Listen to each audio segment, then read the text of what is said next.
Marlene Comas, and we're here with Hal Anderson today. Hi, Hal. Thanks for being with us. Hi, Marlene. So, how did you get started in radio? You know, I finished high school in 1982, graduated from Picture Butte High School in southern Alberta, and didn't really know what I wanted to do. And I had a buddy that was going to go to college and take broadcasting, and I thought, well, that sounds kind of fun, and him and I were pretty good friends. So I went and fell in love and started working part-time in the business while going to school in my second year. Graduated, went right to work, and here we are almost 30 years later. How is working at CJOB different from Power 97? It's different, I guess. It's probably the Hal you hear on CJOB on the morning show is probably more like the real Hal.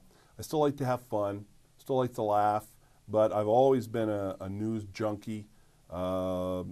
Have always followed politics fairly closely, and so now I get an opportunity to do more news and more information and more of that kind of stuff, but at the same time have some fun. This morning from 6 to 7 o'clock we were talking ghost stories, so we're telling ghost stories. My house is haunted, so we're talking about that, and Fiona's talking about her haunted house, and Brian Barkley and Livy, my producer, think we're nuts, and so we have fun, but we do the news and cover the hard stories too. What was your best experience in the industry? Just the people, that you get to meet, from celebrities to average day people that have incredible stories and incredible lives.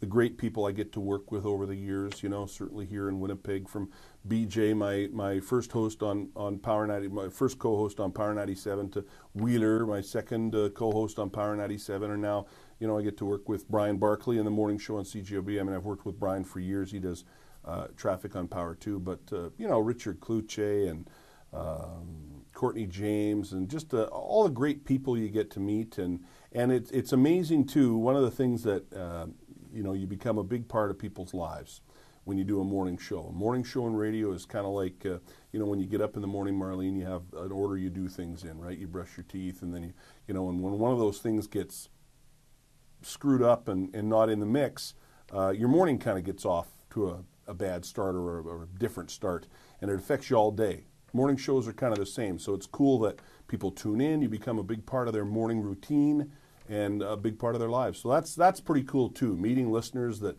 enjoy what you do and have nice things to say about you. What do you do to prepare for your show? You're kind of constantly preparing for shows, Some of the stuff's real immediate, happens right then and there on the show, and you're covering it. Other things you're preparing 2, 3, 4 days or even weeks ahead of time, lining up guests. You've got lots of time to fill on a talk station or rock station. On Power, I'd just roll another song out, right? If we didn't have much to say. And but on CJOB, you got to fill the holes with talk, and so it's always a challenge filling those holes. Jeff Courier, who does the Nighthawk show on CJOB, calls it feeding the beast. The beast is never full. You're always feeding the beast. You're always trying to come up with story ideas and guests and filling that time. What other things do you do other than the morning show? This resolution in 2010, simplify my life. But when I first got into radio, you don't make a lot of money in radio, in case you're wondering, Marlene, or television or whatever you choose to do. But you don't tend to make a lot of money, and so every time I got a dime, I'd put it towards I call it passive income, making money without doing anything. So I kind of got into the rental business, so I've got some rentals around town that keep me pretty busy. I had hot dog carts for a long time. I bought one because I always wanted a hot dog cart. Next thing you know, I got 6 hot dog carts at all the Rona stores around town, and I'm got staff. And so, I don't know, I'm very entrepreneurial. I like that kind of stuff, and radio is my passion. That's my love. But I like doing the other stuff and always challenging my entrepreneurial side. What's the strangest thing a fan's ever done? The infamous one that everybody still talks about all these years later is the naked girl on the bike. I mean, we had the naked girl on the bike riding down Portage and Main. We got in trouble for it, like the Canadian Broadcast Standards Council was all over us. And because a naked girl driving down Portage Avenue tends to get some attention. That was BJ and Hal's toughest contest ever. And she was one of the contestants for $10,000. Thanks, Hal, for joining us today. Thank you, and good luck to you, and also to your photog, Erin.